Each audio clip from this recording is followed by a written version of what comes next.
बर paper paper कधी ते कधी उद्या मॉर्निंग सकाळी 9 ते 10 घ्यायचा का पेपर?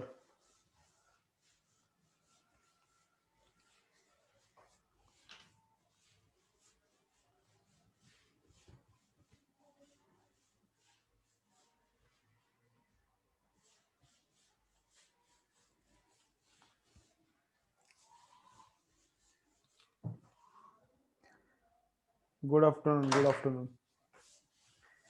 पेपर 9 ते 10 सकाळी घेऊ, राईट?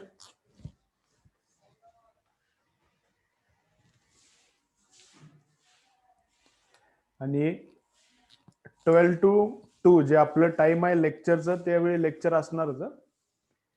लेक्चरच्या टाइम मध्ये लेक्चर असणारच.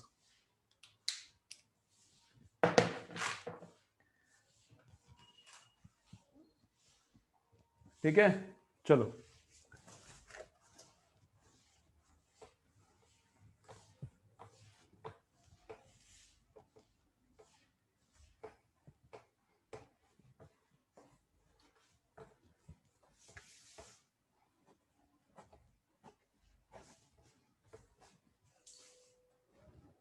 चलो आ गए सब लोग.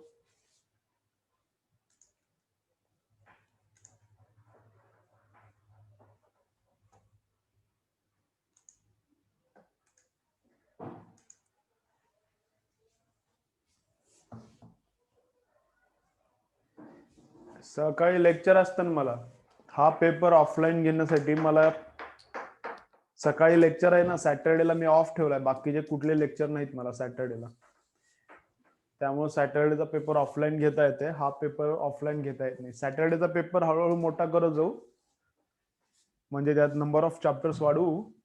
त्यामुळे सॅटर्डेचा पेपर मध्ये मला कळते तुम्हाला मार्क्स कसे आले ते. चलो देखो किधर तक आए थे हम लोग.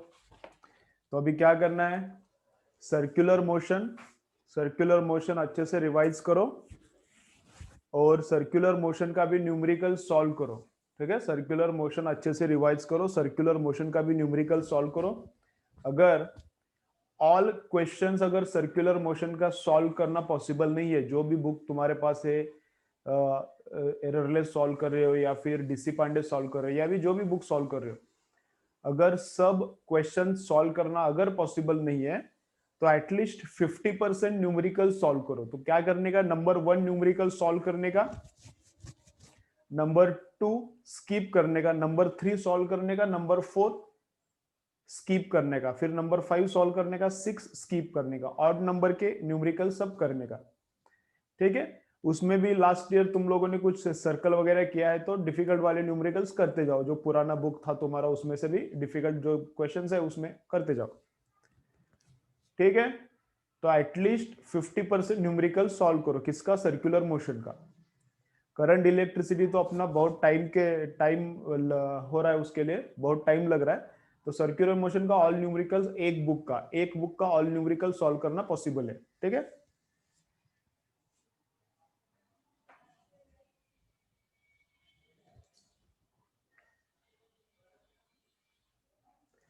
नहीं लेक्चर 145 तक ठीक है ना.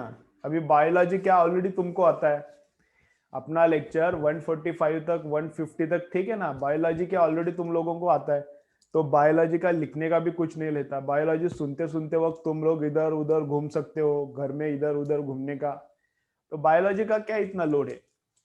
बायोलॉजी 2 घंटा है तुम्हारा लेक्चर, लेकिन ऑलरेडी तुमको बायोलॉजी आता है ना, लिखने का वगैरह कुछ नहीं रहता. तो अपना लेक्चर करने का, बायोलॉजी का लेक्चर सुनते सुनते इधर उधर घूमने का, ऐसा करने का. तो कंटिन्यूअस लेक्चर 12 से 4 है, कुछ फर्क नहीं पड़ेगा इसका. ठीक है, बायो का ज्यादा टेंशन नहीं लेने का. चलो लेना ही पड़ेगा ना लेक्चर, क्या ऑप्शन नहीं है. और दूसरे का 12 बजे तक की केमिस्ट्री का है एक का. चलो स्टार्ट करते हैं. अभी कहां तक आए थे हम लोग, सेल्स का चालू था. तो सेल्स में क्या देखा है, ईएमएफ एंड पीडी. तो ईएमएफ क्या रहता है सेल्स का, चलो चलो चलो इधर देखो. सेल्स का ईएमएफ क्या रहता है, 1 कूलम को फुल लूप में घुमाने के लिए कितना एनर्जी लगता है, दैट इज ईएमएफ। 1 कूलम को बस आउटसाइड सर्किट में घुमाने के लिए कितना एनर्जी लगता है, दैट इज पीडी। तो पीडी कैसा निकालना है, v मतलब पीडी रहता है PD is equal to E minus I R. PD क्या फॉर्मूला का है, v is equal to E minus I R. अगर डिस्चार्जिंग हो रहा है तो, अगर पॉजिटिव टर्मिनल से करंट बाहर निकल रहा है तो, अगर पॉजिटिव टर्मिनल के अंदर करंट जा रहा है मतलब चार्जिंग हो रहा है तो ऐसा, ठीक है। एंड अगर करंट जीरो है, ओपन सर्किट है तो जीरो करंट है तो v इज इक्वल टू ई होता है, ठीक है। ओके, फिर क्लोज सर्किट देखा, क्लोज मतलब नॉर्मल सर्किट। ओपन सर्किट देखा, ओपन सर्किट में वायर कट हुआ रहता है। And short circuit, short circuit में क्या रहता है, आउटसाइड में रेजिस्टेंस नहीं रहता। शॉर्ट सर्किट में एक्सटर्नल सर्किट ही नहीं रहता, बस क्या रहता है, बैटरी एक रहता है, बैटरी का पॉजिटिव और निगेटिव टर्मिनल्स क्या करने का, कनेक्ट करने का, ठीक है। Okay, then grouping of cells, अभी स्टार्ट करेंगे ग्रुपिंग ऑफ सेल्स। आ गए सब लोग, श्रद्धा किधर दिख नहीं रही।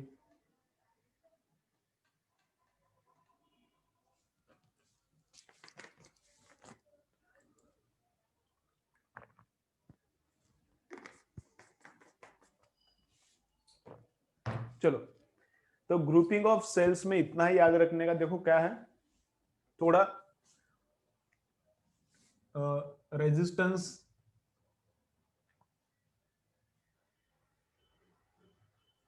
रेजिस्टेंस से थोड़ा अलग रहता है। रेजिस्टेंस में बस दो कॉम्बिनेशन है, सीरीज एंड पैरेलल। तो इसमें भी सीरीज एंड पैरेलल है, लेकिन थोड़ा सा फर्क रहता है इसमें। तो क्या क्या रहता है, देखो देखो, एक तो रहता है ये, इधर है E1 सेल, इसका रेजिस्टेंस R1, यह है E2 EMF, इसका इंटरनल रेजिस्टेंस R2। ये दोनों कौन सा कॉम्बिनेशन में है, सीरीज कॉम्बिनेशन में। सीरीज कॉम्बिनेशन मतलब क्या, एक में से जाने वाला करंट दूसरे में से जाता है, एक में से जाने वाला करंट दूसरे में से जाता है, या फिर मैंने जो डेफिनेशन बताया एकदम लेमैन्स डेफिनेशन है, सिंपल डेफिनेशन। तो क्या, one after another without any branching, क्या रहना चाहिए, one after another without any branching, एक के बाद एक, और यहां से रास्ता वगैरह दूसरा कोई जाना नहीं चाहिए। तो ये सीरीज कॉम्बिनेशन है, ठीक है। तो इसका रिजल्टेंट रेजिस्टेंस, इसका रिजल्टेंट ईएमएफ कितना रहता है, इसका रिजल्टेंट ईएमएफ रहता है E1 प्लस E2। इसका रिजल्टेंट ईएमएफ क्या रहता है, E1 plus E2।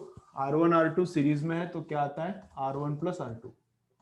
R1 R2 series में है तो R1 प्लस R2 आ रहा है, ठीक है। ओके, देन समझो, अगर इसमें क्या हुआ, एक बैटरी अगर उल्टा लगाया, ठीक है, E1 R1 E2 R2, simple simple. ये एक बार देखो, लेकिन रिवाइज करेंगे।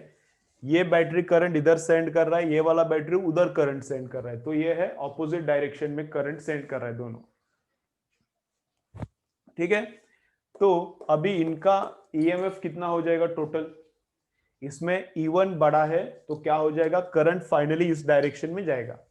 अगर ईएमएफ E1 बड़ा है तो E1 को जिस डायरेक्शन में चाहिए उस डायरेक्शन में करंट फाइनली जाएगा। अगर E2 बड़ा है तो उस डायरेक्शन में करंट जाएगा, ठीक है। तो रिजल्टेंट ईएमएफ कितना हो जाएगा,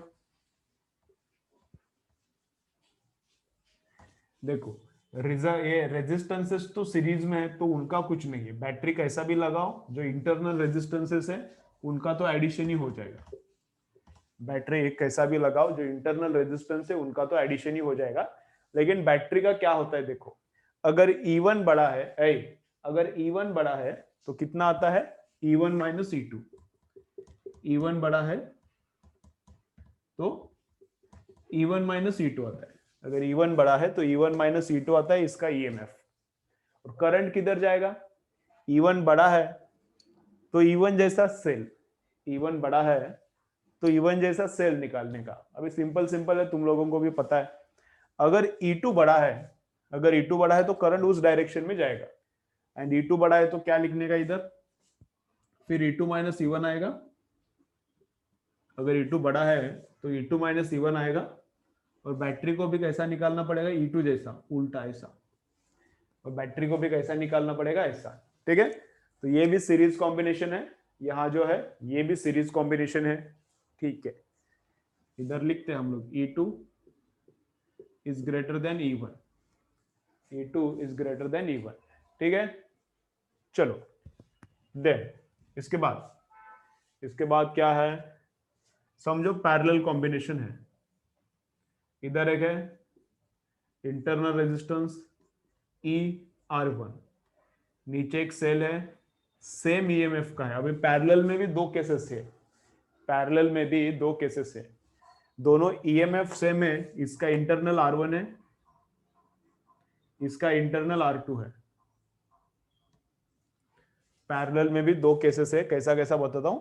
ईएमएफ सेम है, इंटरनल रेजिस्टेंस अलग अलग है, सेम भी हो सकता है, ऐसा कुछ नहीं है।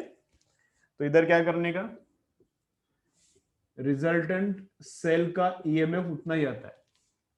ये दो सेल है ई का, तो रिजल्टेंट का ईएमएफ भी ई आता है। अगर तीन सेल है तो रिजल्टेंट का ईएमएफ ई आता है। अगर इधर 4 सेल से ई पैरेलल में 4 सेल से, तो भी रिजल्टेंट ईएमएफ ई आता है। ठीक है, तो अगर इक्वल बैटरीज है तो पैरेलल में ईएमएफ ई आता है। ठीक है, और इंटरनल रेजिस्टेंस को कैसा लिखना है, इंटरनल रेजिस्टेंस पैरेलल जैसा है उसको सॉल्व करने का। तो इंटरनल रेजिस्टेंस कितना हो जाएगा, इंटरनल अभी दो ही है, अभी दो रेजिस्टेंसेस है, तो क्या लिख सकता हूं मैं, R1 R2 upon R1 plus R2, उल्टा करके ऐड करने का। तो इधर क्या लिखने का, 1 upon R equivalent is equal to 1 upon R1 plus 1 upon R2। ठीक है, 1 upon R equivalent is equal to 1 upon R1 plus 1 upon R2। अगर 3 है तो 1 upon R equivalent is equal to 1 upon R1 plus 1 upon R2 plus 1 upon R3, ऐसा करना पड़ेगा। ठीक है, ओके, चलो चाहिए तो इसका एक स्क्रीनशॉट ले लो। पैरेलल का दूसरा केस बताता हूं, ये तो सिंपल है, पैरेलल का दूसरा केस बताता हूं। ठीक है, चलो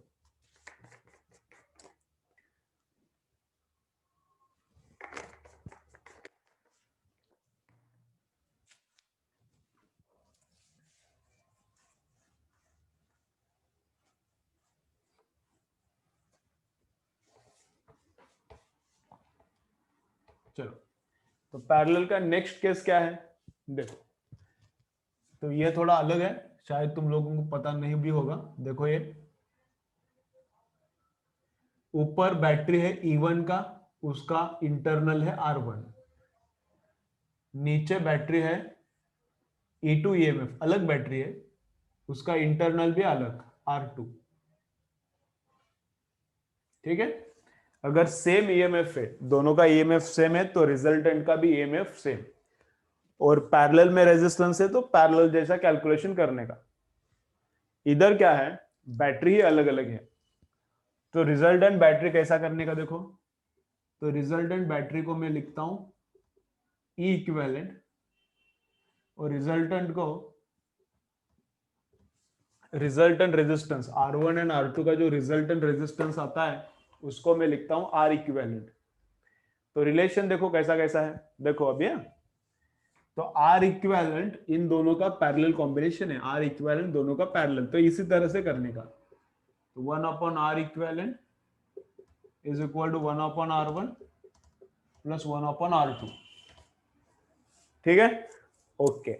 लेकिन ईएमएफ कैसा निकालने का, चलो चलो चलो, इक्विवेलेंट ईएमएफ कैसा निकालने का, तो उसका फॉर्मूला थोड़ा अलग है, देखो अभी। तो equivalent EMF divided by R equivalent is equal to E1 upon R1 plus E2 upon R3। अगर तीसरा बैटरी है,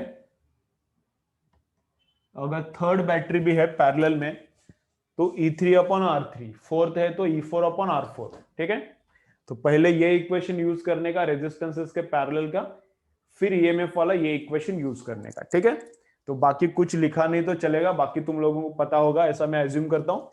ये इतना ही लिख के ले लो। ये अगर ईएमएफ अलग अलग है तो रिजल्टेंट ईएमएफ ऐसा निकालने का, और resultant resistance and resultant EMF ऐसा। ठीक है, चलो फटाफट लिखो इसका। इमीडिएटली एक एग्जांपल करेंगे तो और थोड़ा क्लियर हो जाएगा।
एम क्या है, क्या बोल रही है?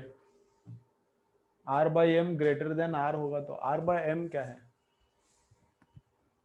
एम क्या है?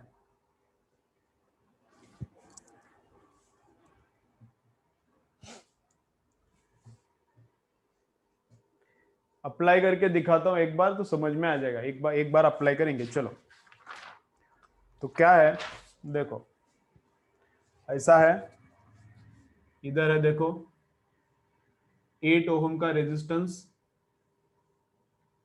8 ओहम का रेजिस्टेंस ऊपर, फिर नीचे इधर 6 वोल्ट का बैटरी है, 3 ओहम का रेजिस्टेंस, फिर उसके नीचे 12 वोल्ट का बैटरी है, 6 ओहम का रेजिस्टेंस एंड सर्किट कंप्लीट। ठीक है, चलो मैं सॉल्व करके बोलता हूं कैसा करना है।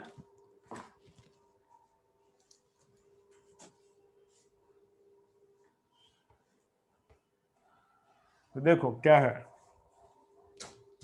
तो फर्स्ट काम क्या करना है, चलो देखो इसको सॉल्व करना है। ईएमएफ अलग अलग है, इंटरनल रेजिस्टेंस इसका अलग है, इसका अलग है। तो क्या करना है, यहां पर भी जो रेजिस्टेंस में हम लोग कर रहे तो वही करना है, यहां पर भी जो रेजिस्टेंस में हम लोग कर रहे थे वही करना है। तो क्या करना है, draw resultant diagrams until we get one cell and solve in reverse manner. क्या करना है, चलो लिखो एक बार, चलो लिखो ड्रॉ रिजल्टेंट डायग्राम्स, चलो चलो लिखो, नोट लिखो, draw resultant diagrams until we get draw resultant diagrams until we get, pause हो गया क्या? सबके लिए पॉज हो गया? क्या हो रहा है आज, थोड़ा हो रहा है क्या पॉज? वीडियो पॉज हो गया क्या? नहीं नहीं पॉज हुआ। वैष्णवी नहीं पॉज हुआ, प्रॉब्लम आ रहा था, एक बार डिस्कनेक्ट करके कनेक्ट करो।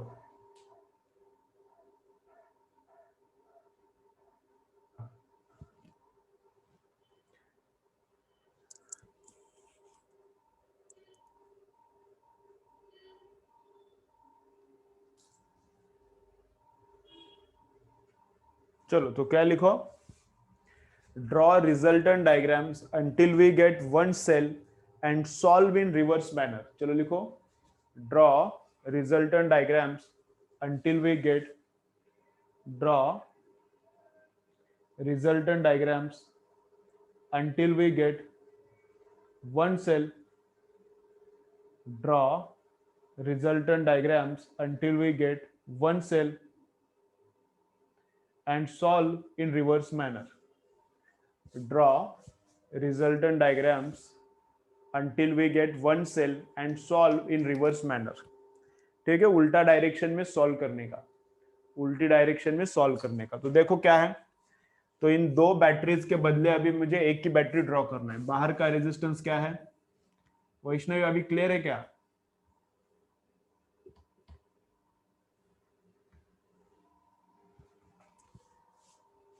चलो, तो ये 8 ओम का रेजिस्टेंस में एज इट इज ड्रॉ कर रहा हूं, और ये दो सेल्स के जगह पे मैंने एक ही सेल ड्रॉ किया है। ठीक है, तो ये 3 एंड 6 का है। अभी इनका रिजल्टेंट निकालना तो एकदम फटाफट आता है। ये 3 एंड 6 का पैरेलल कॉम्बिनेशन में रेजिस्टेंस कितना आता है?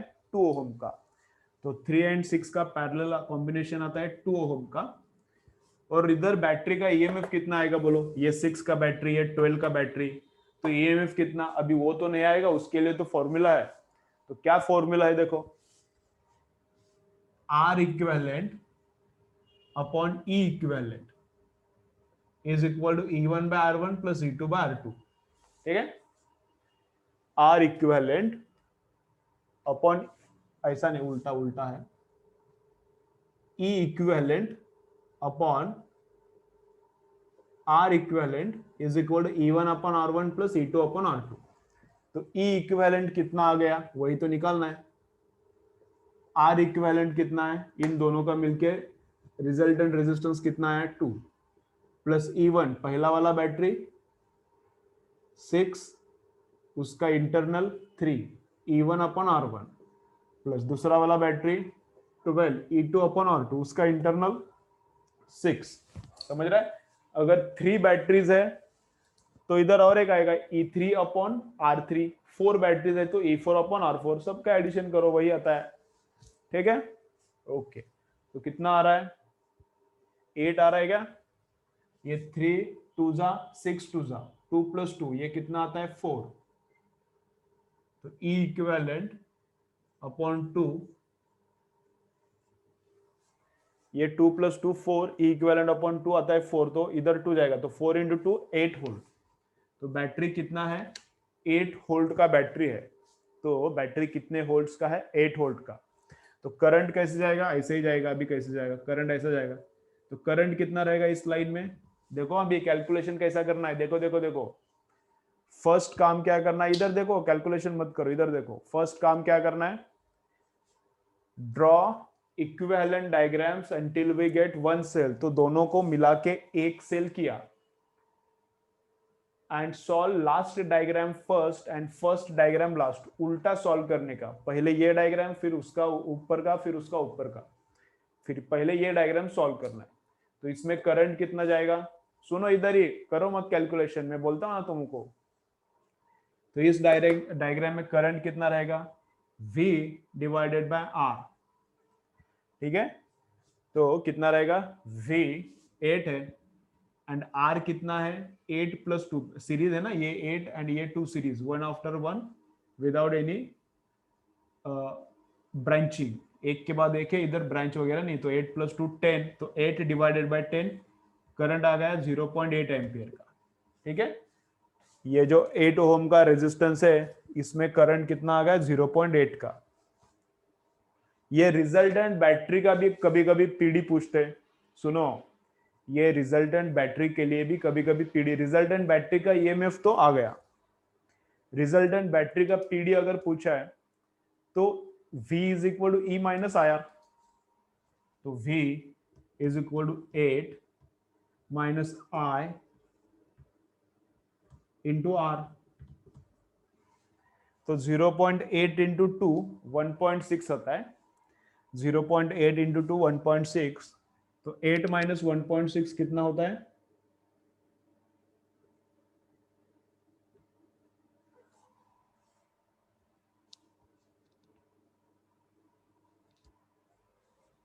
ठीक है, तो 6.4 रिजल्टेंट का पीडी कितना आया? 6.4। सुनो केयरफुली, रिजल्टेंट का पीडी कितना आया? 6.4 वोल्ट।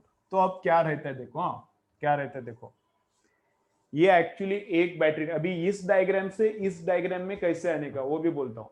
रेजिस्टेंस जैसा ही सॉल्व करना है, इस डायग्राम से इस डायग्राम में कैसे आने का, रेजिस्टेंस जैसा ही सॉल्व करना है। तो ये दोनों, ये एक बैटरी नहीं है, एक्चुअली दो बैटरीज है। ये एक बैटरी नहीं है, एक्चुअली दो बैटरीज है।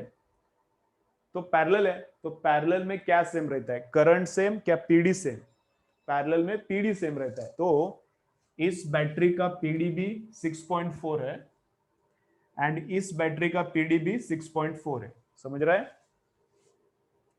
इस बैटरी का पीडी भी 6.4 है एंड इस बैटरी का पीडी भी 6.4 वोल्ट है, क्योंकि पैरेलल है। पैरेलल में करंट सेम नहीं, पैरेलल में करंट सेम नहीं रहता, पीडी सेम रहता है। तो उसका एंड हर एक बैटरी का पीडी क्या है, सेम। ठीक है, चलो 8 ओम में इतना करंट है, तो इधर भी 8 ओम में उतना ही करंट रहेगा। जो कैलकुलेट किया मैं उसको सर्कल करता हूं, ये कैलकुलेट किया था इधर, ये भी कैलकुलेट किया था, बाकी इधर से ही ये निकाला, ये कैलकुलेट नहीं किया तो इसको सर्कल नहीं करता। ये इधर से वैल्यू ले आए तो ये भी कैलकुलेट नहीं किया तो इसको भी सर्कल नहीं करता। तो 8 ओम में कितना करंट जा रहा है, 0.8।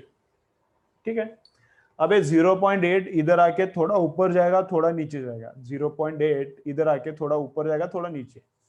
तो इधर करंट कितना है, मैं एज्यूम करता हूं I1। ऊपर वाली जो लाइन है उसमें करंट मैंने क्या एज्यूम किया है, I1। ठीक है,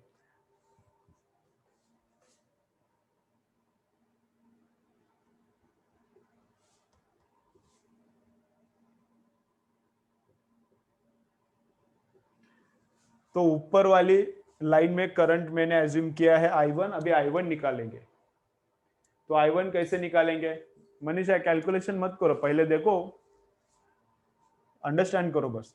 तो ऊपर वाली लाइन में करंट, तो ऊपर वाले लाइन के लिए पीडी का फॉर्मूला लिखेंगे। ऊपर वाली लाइन के लिए पीडी का फॉर्मूला, तो पीडी का फॉर्मूला क्या है, V is equal to E minus I R. PD का फॉर्मूला क्या है, V is equal to E minus I R. Upper line के लिए पीडी कितना है, 6.4। अपर लाइन के लिए ईएमएफ कितना है, 6। अपर लाइन के लिए करंट कितना है वो तो निकालना है, I1। अपर लाइन के लिए स्मॉल आ ना, अपर लाइन के लिए इंटरनल रेजिस्टेंस कितना है, 3। तो ये ऐसा सब आ गया, V is equal to E minus I R apply किया, तो ये वाला पार्ट इधर आ गया समझो। तो 3I1 इज इक्वल टू 6.4 उधर गया, तो 6 माइनस 6.4 तो माइनस 0.4। तो I1 कितना आ गया, माइनस 0.4 डिवाइडेड बाय 3। करंट कितना आ गया, माइनस 0.4 डिवाइडेड बाय 3। माइनस क्यों आया करंट, करंट माइनस क्यों आया,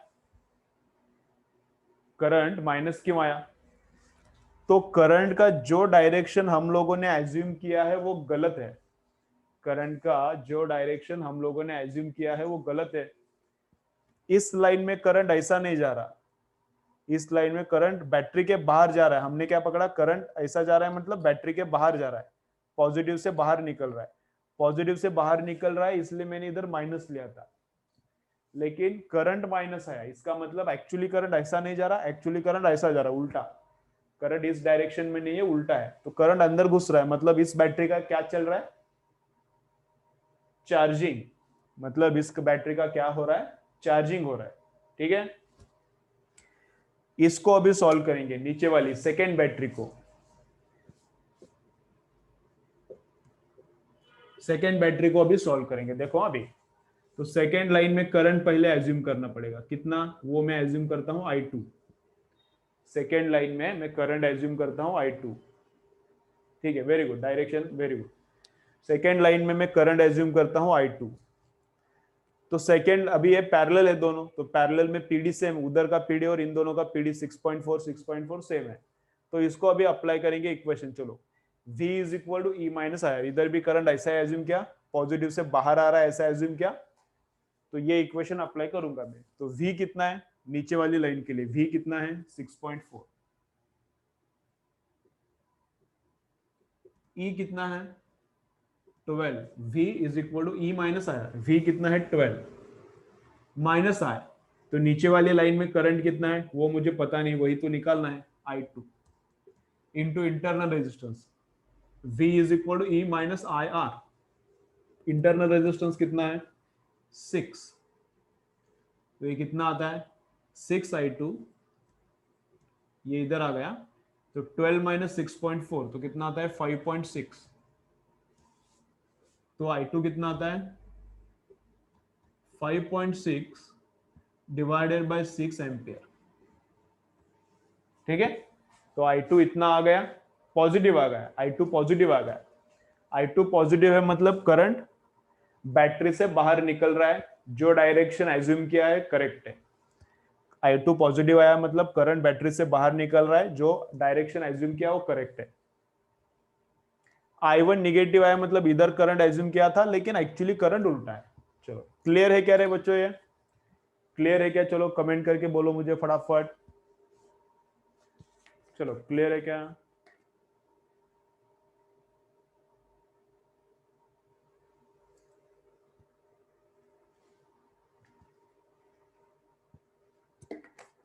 चलो इसका भी क्या करो,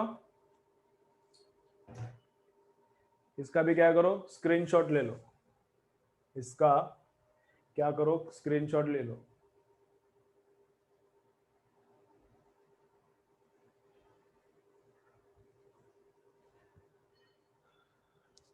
लेक्चर होने के बाद शाम के वक्त तुम लोग जब पढ़ाई करोगे तो जो स्क्रीनशॉट तुमको लिख के चाहिए तो लिख के लेते जाओ। लेक्चर होने के बाद शाम के वक्त जब पढ़ाई करते हो तो तुमको अगर लगता है एक आधा तुमको क्वेश्चन लिख के लेना है तो वो स्क्रीनशॉट क्या करो लिख के लेते जाओ, तुम्हारे हिसाब से बाद में करते जाओ।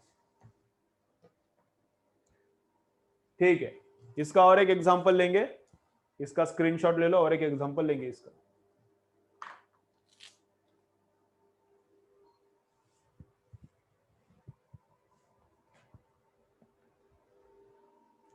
ब्लर हो गया क्या रे, कैसा हो रहा है, क्या है?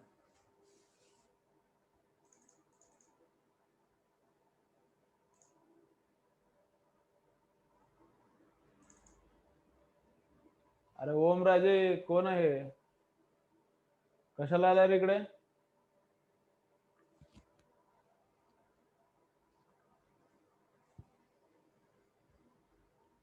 चलो ब्लर हो रहा है क्या सबको?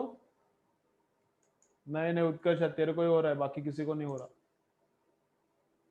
चलो और एक एग्जांपल में देता हूं ऐसा, और एक एग्जांपल करेंगे।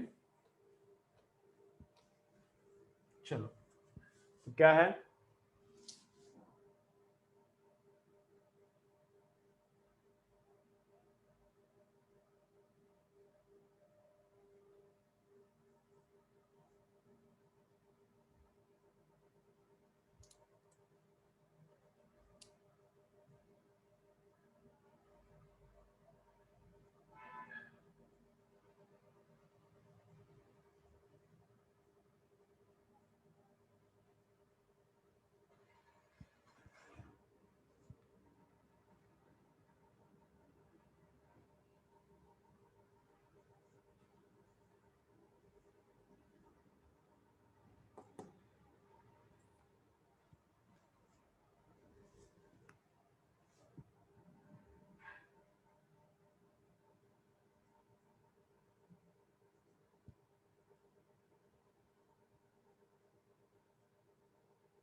चलो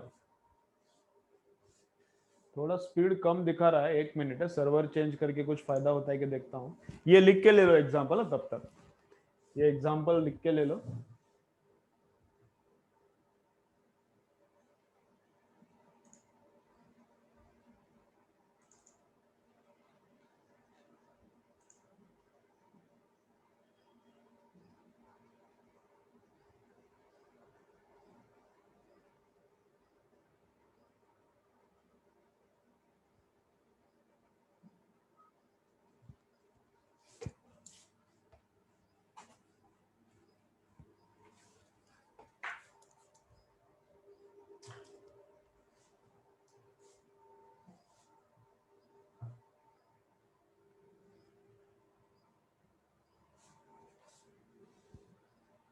चलो अभी थोड़ा अच्छा स्पीड दिखा रहा है, तो शायद प्रॉब्लम नहीं आना चाहिए। 18 18 18 है 18। चलो मैं ही करता हूँ इधर। चलो चलो तुम लोग मत करो, मैं करता हूँ। तो क्या होता है, तुम लोगों को देता हूँ तो थोड़ा टाइम ज्यादा लगता है, कम टाइम है ना इसलिए। चलो मैं करता हूँ, देखो इधर अभी। चलो चलो तुम लोग कैलकुलेशन मत करो, तुम लोगों को जब देता हूँ तब करते जाओ। चलो तो क्या करना है, देखो फर्स्ट 1 and 1 ये दो बैटरीज है, इनका अभी रिजल्टेंट बैटरी निकालने का। ये 18 ओहम का है, ये दो बैटरीज है। चलो मेरा सुनते जाओ जरा, तुम लोग मत करो कैलकुलेशन, इधर देखो। ये दो बैटरीज है, फर्स्ट उनका रिजल्टेंट, तो जितना भी बैटरीज है उनका स्टेप वाइज करते करते, दो बैटरीज का एक बैटरी एक, और फिर कम कम करते जाने का, तो इन दोनों का रिजल्टेंट निकाल दिया, और उल्टा सॉल्व करने का। ठीक है, ओके। तो 1 and 1 का पैरेलल में है तो 0.5 आएगा, और बैटरी कितने का आएगा अभी वो पता नहीं रहता, उसके लिए कैलकुलेशन करना पड़ता है। तो बैटरी कितने का आएगा, इधर करता हूं, R E equivalent upon R equivalent, दोनों का मिलके रिजल्टेंट रेजिस्टेंस कितना 0.5 is equal to E1 upon R1 plus E2 upon R2। तो ये आता है 2 + 4 6 वोल्ट। तो ये कितना आता है 2 + 4 6 वोल्ट। तो E इक्विवेलेंट कितना आएगा 0.5 इंटू 6 3 वोल्ट। तो E इक्विवेलेंट कितना आएगा 3 वोल्ट। तो ये बैटरी आ गया 3 वोल्ट का। ठीक है, बैटरी आ गया 3 वोल्ट का। ठीक है, अब उसके बाद बैटरी आ गया, नेक्स्ट काम है करंट का। नेक्स्ट काम है करंट का। तो करंट का फॉर्मूला क्या है, I is equal to V divided by R। I is equal to V divided by R। तो 3 डिवाइडेड बाय 18 मतलब कितना आता है 1/6 एम्पियर। 3 डिवाइडेड बाय 18 है ना, तो 3 6 जा 18, तो 3 डिवाइडेड बाय 18 मतलब 1/6 एम्पियर। करंट भी आ गया, इस रेजिस्टेंस में करंट भी आ गया। अब पीडी निकालेंगे। पीडी, ये जो बैटरी है इसके लिए पीडी निकालेंगे। तो पीडी कितना आएगा V is equal to E minus आया, E कितना है 3, I इस लाइन में करंट कितना है 1/6,